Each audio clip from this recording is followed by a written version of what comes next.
कार्तिक मास महात्मा कथा अध्याय 19मो दिवस वध 4 पुरुषोत्तम मासनो महिमा तथा 4 चकलीनी कथा। पुरुषोत्तम मासनो महिमा सूत पुराणी एक सोनकादिकने કહ્યું। એ તપસ્વીઓનું પ્રાચીન મુનિ શ્રી નારાયણ એમ કહી રહ્યા હતા તે સદવચનથી જાણે ખુશી કરતા હોય તેમ મુનિશ્રેષ્ઠ નારદજીએ પૂછ્યું કે હે તપોધની બ્રાહ્મણ, પ્રસન્ન થયેલા વિષ્ણુ ભગવાનને તપના ભંડાર સુદેવને શું ઉત્તર આપ્યો હતો તે મને કહો।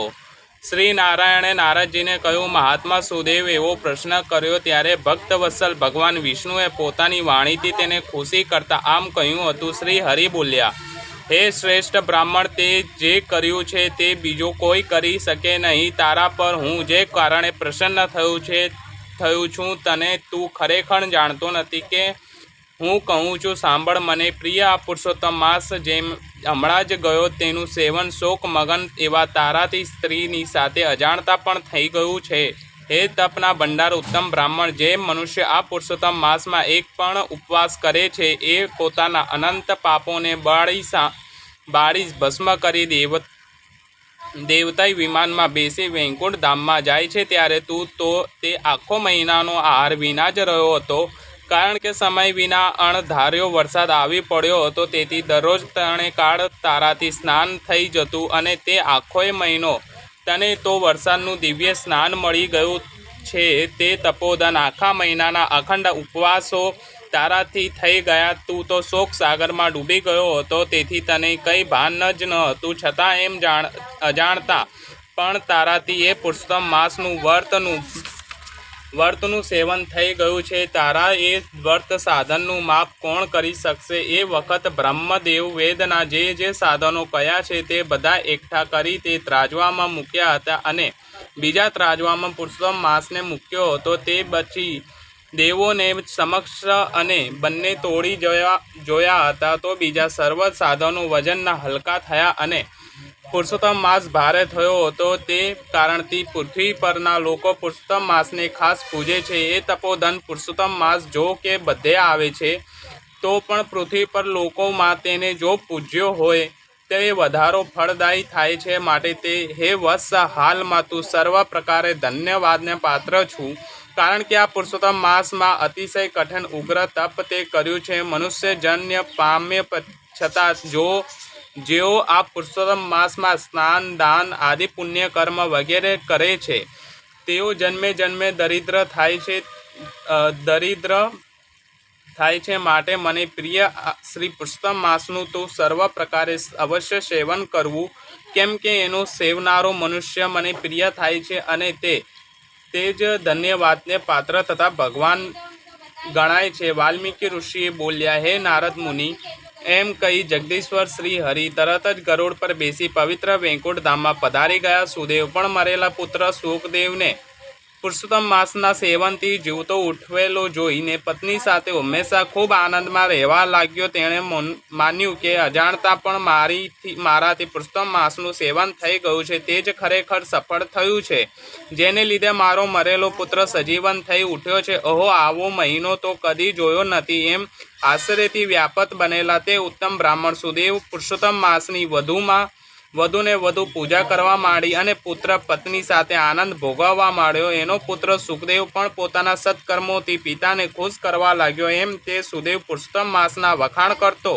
આદરપૂર્વક તેનું તથા વિષ્ણુ ભગવાનનું પૂજન કરવા લાગ્યો। તેણે કર્મ માર્ગ ઉપરની પોતાની ઈચ્છા છોડી લઈ કેવળ ભક્તિ માર્ગની ઈચ્છા રાખ્યા કરી। પુરુષોત્તમ માસનું સર્વ દુઃખનો નાશ કરનારા હોવાથી સર્વ મહિનાઓ કરતાં તે શ્રેષ્ઠ છે એમ સમજીએ બ્રાહ્મણે તે મહિનામાં પોતાની પત્ની સાથે જપ ઓમ આદિ દ્વારા શ્રી હરિનું ભજન વિશેષ પ્રમાણમાં કરવા માંડ્યું. એમ હજારો વર્ષ સુધી હંમેશા સર્વ વિશ્વ વિષય ભોગો ભોગવ્યા પછી છેવટે બ્રાહ્મણોમાં ઉત્તમ તે સુદેવ પત્ની સાથે સર્વશ્રેષ્ઠ વૈકુંઠ લોકમાં ગયો. વૈકુંઠ લોક યોગીઓને પણ મળવું મુશ્કેલ છે, તો કર્મ માર્ગી યાજ્ઞિકોને તે ક્યાંથી મળે? ત્યાં જઈને ભક્ત લોકોએ કદી શોક પામતા નથી અને શ્રી હરિની સમીપ જ વાસ કરે છે.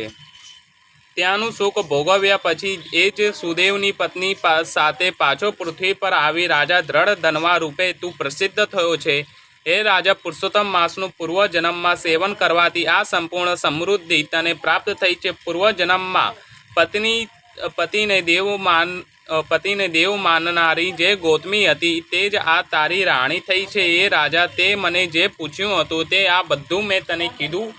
તેમજ પૂર્વજન્મમાં તારો પુત્ર જે સુખદેવ હતો જેને શ્રી હરિએ જીવતો કર્યો હતો તે 12 વર્ષનું આયુષ્ય ભોગવી વૈકુંઠમાં ગયો હતો. તે જ પોતાના પૂર્વજન્મના પિતાને જંગલમાં આવેલો જોઈ પોપટનું રૂપ લઈ એ જંગલના સરોવર કાંઠે વડના ઝાડ ઉપર આવ્યો હતો. તેણે વિચાર્યું કે આ મારો પૂર્વજન્મનો પિતા છે જે મને હિતકારી ઉપદેશ આપનાર છે, તેથી મારો પ્રત્યક્ષ દેવ છે. પરંતુ હમણાં તે વિષયોરૂપી સર્પોથી દુષ્ટ બનેલા સંસારરૂપ સમુદ્રમાં ડૂબી ગયો છે. માટે આ રાજાને જો હું બોધ ન પમાડું તો મને પણ બંધન થાય, કેમ કે પુત્ત નામના નરકથી પિતાનું જે રક્ષણ કરે છે તે પુત્ર કહેવાય છે. આવો વૈદિક અર્થ મને જે સમજાયો છે તે વ્યર્થ થાય છે.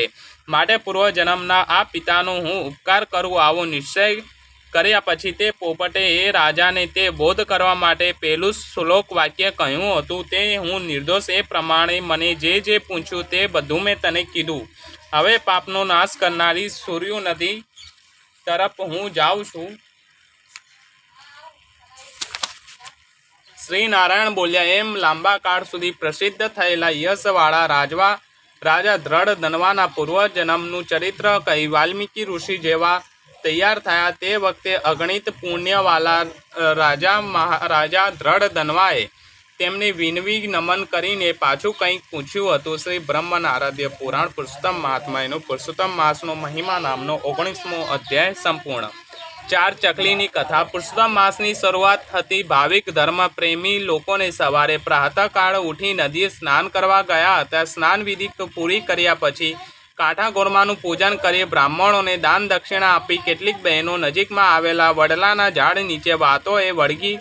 આજે તેમની વાતોનો વિષય પુરુષોત્તમ માસના વ્રત વિશેનો હતો. બહેનોમાંથી એક બહેન બોલ્યા, આ પુરુષોત્તમ માસમાં ઉપવાસનું ફળ મોટું છે. ઉપવાસ કરે તે અવશ્ય ફળે છે, તેની મેખ નથી. બીજા બહેન બોલ્યા, તમારી વાત સાચી છે. આમાં ઉપવાસ પણ અનેક રીતે કરવામાં આવે છે. કોઈ પૂર્ણ ઉપવાસ કરે છે, કોઈ ધારણા પારણા કરે છે, કોઈ એકટાણું કરે છે અને જ્યારે કોઈ વ્રત રાખે છે પણ ઉપવાસ કરતા નથી. જેવો વ્રતનો પ્રકાર એવું ફળ વ્રત કરનારને મળે. ત્રીજા બહેનો બોલ્યા, મારી વાત સાચી છે. જે પૂર્ણ ઉપવાસ કરે છે તેને સૌથી વધારે પુણ્ય પ્રાપ્ત થાય છે. તે રાજા રાણી બને છે અને ધારણા પારણા કરે છે. તે શ્રીમંતાઈનો વૈભવ ભોગવે છે. એક ટાણા કરે છે તેને મધ્યમ અસરનું સુખ પ્રાપ્ત થાય છે. જે વ્રત દરમિયાન ઉપવાસ કરતી નથી એને જે આવે તે ખાધે રાખે છે તે કનિષ્ઠ ગણાય છે. તેને ભાગ્યમાં કશું મળતું નથી. ચોથા બહેન બોલ્યા, આપણે પુરુષોત્તમ માસનું વ્રત કરીએ તથા વ્રતના નિયમોને ન પાડી તે સારું નહીં. સારા નિયમોને પાળવા જોઈએ. તેમાં આપણું જે હિત સચવાય છે તેમજ વ્રત કરવું સફળ થાય છે. વડલાના ઝાડ નીચે થતો બહેનોનો આ વાર્તાલાપ ઝાડ ઉપર બેઠેલા 4 ચકલીઓએ સાંભળી રહી હતી. ચકલીઓ અંદરો અંદર ચર્ચા કરવા લાગી. આ બહેનો જે વાતો કરે છે સાચી છે કે ખોટી તેનું આપણે પારખું કરીએ. ચારમાની મોટી ચકલી પૂર્ણ ઉપવાસ કરવાનું નક્કી કર્યું. બીજીએ ધારણા પારણા કરવાનું કર્યું. ત્રીજીએ એકટાણું કરીશ તેમ કહ્યું. જ્યારે ચોથીએ સૌથી નાની ચકલીએ જણાવ્યું કે બહેનો, મારાથી તો ભૂખ્યો રહેવાય નહીં. એટલું હું તો ભરપેટ ખાઈને વ્રત કરીશ. મારે કોઈ જાતનું બંધન રાખવું નથી. આમ ને આમ પુરુષોત્તમ માસ પૂરો થયો. અચાનક કંઈ થતાં 4 ચકલીઓ મરણ પામી. આ 4 ચકલીઓ ગામના નગર શેઠને ત્યાં એક પછી એક વારાફરતી જન્મ લીધો. શેઠાણીને પહેલા ખોળાનો એક દીકરો હતો. એક દીકરો તેમાં 4 દીકરીઓ મળી શેઠ શેઠાણી 5 સંતાનમાં માતા પિતા થયા. દીકરાને 4 બહેનો મળી. લાડકોડમાં ઉછળતી ચારે છોકરીઓ મોટી થવા લાગી. ઉંમર લાયક તથા શેઠ શેઠાણીએ તેમને પરણાવવાનું નક્કી કર્યું. સૌથી મોટી છોકરી રાજા કુંવરને ગમી ગઈ માટે એ પરણીને મહેલમાં ગઈ. બીજી દીકરીના લગ્ન નરશેઠના સમવડિયાઓ એવા એક શ્રીમંતના દીકરાને પરણાવી તથા 5 માળની હવેલીમાં ગઈ. ત્રીજી દીકરીએ એક સુખી ઘરમાં પરણાવી. સૌથી નાની દીકરીએ નસીબ સંજોગે એક ગરીબના દીકરાને પરણાવી પડી. આ બધી નસીબની વાત છે. ભાગ્યના ભેદને ભગવાન પણ જાણી શક્યા નથી. 4 દીકરાઓએ પરણીને સાસરે ગઈ. 4 દીકરીઓને પરણાવવા બાદ શેઠ શેઠાણીએ નક્કી કર્યું કે હવે આપણે દીકરાને પરણાવીએ. તેમણે પોતાનું જે સમવડિયા ઘર શોધી કાઢી દીકરાના લગ્ન લીધા. તેમણે 4 દીકરાઓને લગ્નમાં આવવા માટે આમંત્રણ મોકલી આપ્યા. ચારેયમાંથી સૌથી નાની હતી. તેઓ તો આમંત્રણ મળતા જ તરત જ પિયર પહોંચી ગઈ. તેનાથી મોટી લગ્નના 3 દિવસ પહેલાં પહોંચી ગઈ. તેનાથી મોટી હતી તે 2 દિવસના અગાઉ પહોંચી ગઈ હતી. જ્યારે સૌથી મોટી હતી તે લગ્નના આગલા દિવસે પિયરે પહોંચી. શેઠ શેઠાણીએ અને દીકરીઓએ ભેગા મળી આવીને દીકરાને ધૂમધામથી પરણાવ્યો. ભાઈને પરણાવી બધા ઘેર આવી ગયા. 2-4 દિવસ દીકરીઓ પિયરમાં આનંદ કર્યો. હવે દીકરીઓ પોતપોતાની ઘેર જવાનું નક્કી કર્યું. વિદાયનો સમય આવ્યો. દીકરી પ્રસંગે આવી હોય તો મા બાપે કંઈક આપવું પડે. નગર શેઠ મોટી દીકરીને 15 તોલાનો હાર આપ્યો. તેનાથી નાની દીકરીને 10 તોલાનો પહોંચ્યો આપ્યો. તેનાથી નાની દીકરીને 5 તોલાનો દોરો આપ્યો. જ્યારે સૌથી નાની દીકરીને સોનાને બદલે 2 જોડ કપડાં અને 5 ગુણી ઘઉં આપ્યા. આવા ભેદભાવ ભર્યા વ્યવહારને સૌથી નાની દીકરીનું અંતર બળવા લાગ્યું. તે રડવા લાગી. ત્યારે સૌથી મોટી બહેને કહ્યું, બહેન તું રડ નહીં. દરેકને પૂર્વજન્મની કરણી મુજબ ફળ મળ્યું છે. આગલા ભાવમાં આપણે 4 બહેનો ચકલીઓ હતી. અધિક માસમાં આપણે પુરુષોત્તમ ભગવાનનું વ્રત લીધું હતું. તેમાં તે વ્રતને સમયે ખાવા પીવાનો કોઈ નિયમ રાખ્યો નહીં માટે તેને ગરીબાઈ મળી. ત્યારથી મોટીએ એકટાણું કર્યું. તેથી તેને સુખી ઘર મળ્યું. ત્યારથી મોટીએ દાણા પાણા કર્યા એટલે તેને શ્રીમંત ઘર મળ્યું. જ્યારે મેં વ્રત દરમિયાન પૂર્ણ ઉપવાસ કરવાથી તેને ફળરૂપે મને રાજકુટુંબ મળ્યું. આ બધું મને આગલો ભાવ યાદ રહેવાથી તને જણાવું છું. હવે યાદ રાખજે કે જ્યારે પણ પુરુષોત્તમ માસ આવે ત્યારે પૂર્ણ શ્રદ્ધા અને ભાવથી પુરુષોત્તમ ભગવાનનું વ્રત કરજે. આખો મહિનાનું સ્નાન કરજે. કાંઠા ગોરમાનું પૂજન કરજે. દાન દક્ષિણા આપજે તથા પૂર્ણ ઉપવાસ રહી પુરુષોત્તમ ભગવાનનું નામ સ્મરણ અને ભક્તિ કરજે. જેથી હવે પછીનો તારો ભાવ સુધરી જશે અને તું પણ સુખી થઈશ.